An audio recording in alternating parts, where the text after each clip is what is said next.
Uma boa notícia para usuários do celular no sistema pré-pago. A Justiça Federal definiu que as operadoras de telefonia não podem mais determinar prazo para a utilização dos créditos. As linhas pré-pagas são maioria no Brasil, 211 milhões, o que representa 80% dos celulares habilitados. O Wilson é um dos que preferem pagar antecipadamente pelo serviço, mas fica indignado quando a operadora toma os créditos não utilizados dentro do prazo. É um sentimento de perda, né? Afinal de contas, o crédito foi adquirido, nada mais justo que se use da forma como se bem entender. A decisão da Justiça Federal significa mais do que alívio ao bolso do assistente de saúde. É um sinal de respeito a direitos previstos em lei. É um direito do consumidor, é um bem adquirido, ele deve ser utilizado. O desembargador que relatou a matéria aqui no Tribunal Regional Federal da Primeira Região argumentou que as companhias de telefonia móvel praticam o que ele chamou de assalto à mão desarmada contra os clientes ao confiscar os créditos não utilizados. A decisão unânime da 5ª turma do TRF ainda pode ser contestada em tribunais superiores, mas até que haja uma decisão diferente de outra corte, a medida permanece em vigor e cabe à Anatel garantir que nenhum cliente tenha os créditos cassados. O desrespeito à ordem judicial será punido com multa de R$5.000 por dia. Segundo a Anatel, no descumprimento da regra, a operadora vai ter que pagar uma multa diária no valor de R$50 mil. Agora, a Conferência dos Religiosos do Brasil realizou neste sábado, a Igreja Católica realizou uma mostra vocacional no Largo São Sebastião. O evento chama a atenção para o Dia das Vocações Religiosas, celebrada neste domingo.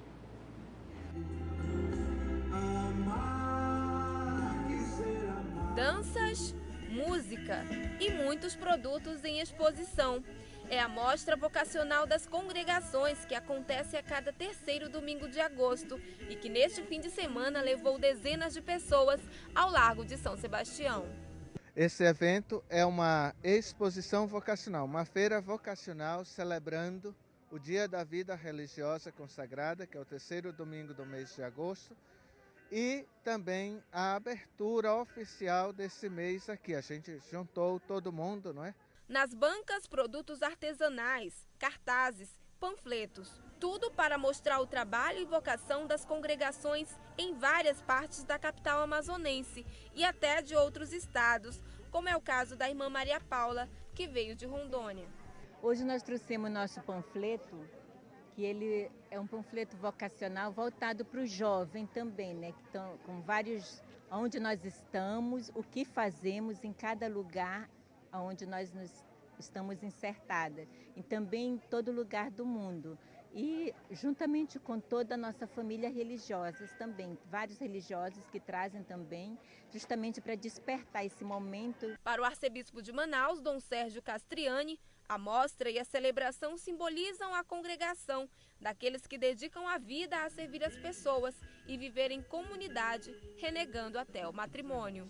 São pessoas que vivem em comunidade, não têm família, mas vivem numa comunidade religiosa e por isso fazem um voto de obediência aos seus superiores, às suas superioras.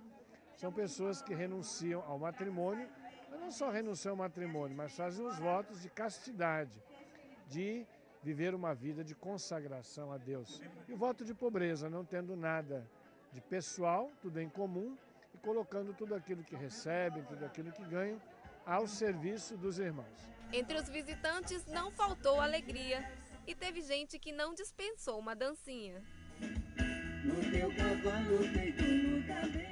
A exposição Anne Frank, uma história para hoje, que já percorreu mais de 150 países, está em Manaus. A obra conta a história de uma menina judia vítima do nazismo durante a Segunda Guerra Mundial.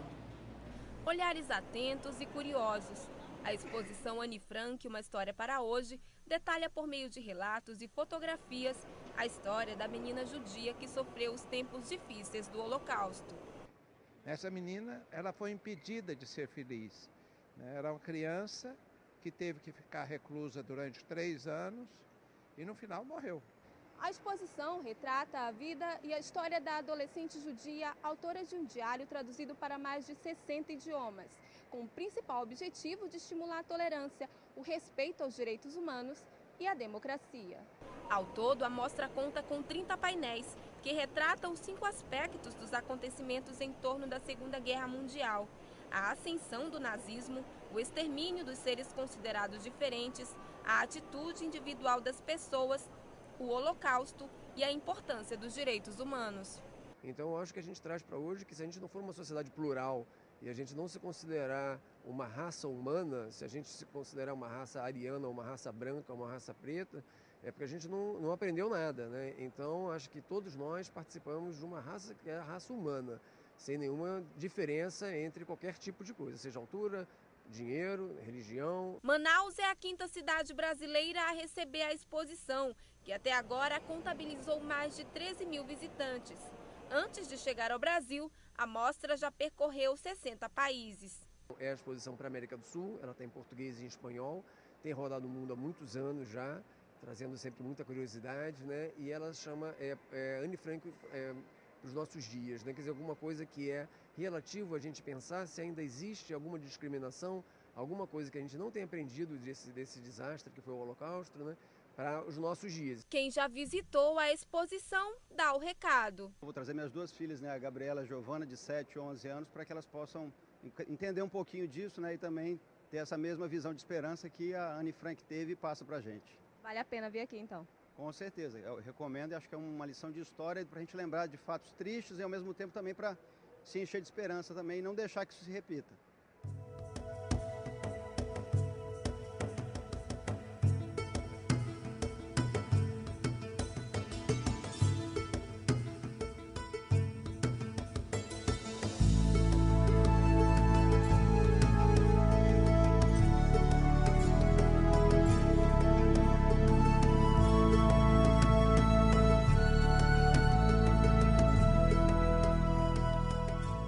Vamos falar de esporte. Ontem o Nacional venceu o Plácido de Castro do Acre por 2-1 na Série D do Campeonato Brasileiro no estádio Florestão, em Rio Branco. Vamos falar agora ao vivo por telefone com o repórter Amarildo Silva, que está em Rio Branco. Bom dia, Amarildo. O Nacional venceu e agora, qual a situação do Leão da Vila na competição? Olá, muito bom dia, Raila Vareda. Bom dia ao amigo telespectador da edição de domingo. O Nacional venceu por 2-1 ontem o Plácido de Castro, no final de tarde, início de noite, aqui em Rio Branco, no Acre, pela penúltima rodada, seu penúltimo compromisso no Grupo A1 da Série D do Brasileiro. O Nacional venceu por 2-1 e, com o resultado, já estava na 2ª posição, continua nesta 2ª posição, mas reduziu de 4 para 1 ponto a distância ao líder, que é o mesmo Plácido de Castro, que se complicou na situação do seu grupo, já que o Plácido vai decidir a sua classificação jogando em Paragominas contra a equipe de mesmo nome no próximo domingo. Já o Nacional joga em casa no domingo contra o Náutico de Caracaraí, Roraima. Qual é a situação do grupo? O Plácido é líder com 13 pontos. Hoje, domingo, tem Paragominas e Genos jogando em Porto Velho, no estádio Aloysio Ferreira. O Paragominas tem 7 pontos. Vencendo o que deverá acontecer com naturalidade, o Paragominas irá para 10 pontos. E em casa vai enfrentar o mesmo Plácido de Castro, entrando no critério de saldo de gols. Vencendo, se iguala ao adversário, e o critério de gols é que vai determinar quem passa para a fase seguinte. 2 se classificam, o primeiro e o segundo colocado. O Nacional poderá ser o primeiro colocado e até pode garantir a 2ª colocação. Vencendo no SESI no próximo domingo o Náutico de Caracaraí, o Nacional de 12 pulará para 15 pontos. Dependendo do resultado de Plácido de Castro e Paragominas, que jogam no interior do estado do Pará, o Paragominas pode conquistar a 2ª colocação, assim como o Plácido de Castro, que pode ser o primeiro com 16 pontos, corre o risco até de não se classificar para a fase seguinte, uma vez que em 2 jogos precisava de apenas 1 ponto. Perdeu para o Nacional, complicou a sua situação.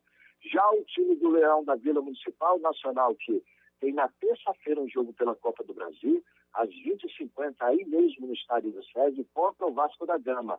joga contra o Vasco, de olho no Náutico de Caracaraí, onde vai depender somente dele, exclusivamente dele, Nacional, de passar para a fase seguinte.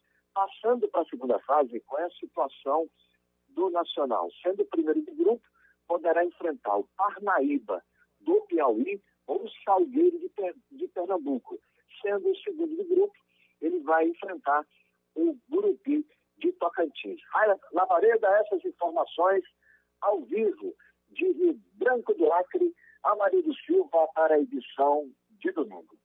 Amarildo, e só lembrando que todas as informações, tudo sobre o esporte, você acompanha sempre aqui, diariamente, a partir das 10h30 da manhã. E também os jogos da Série D do Campeonato Brasileiro, você acompanha aqui no Amazonsat. No próximo domingo já tem, inclusive, o Leão da Vila jogando aqui em Manaus com o time de Roraima.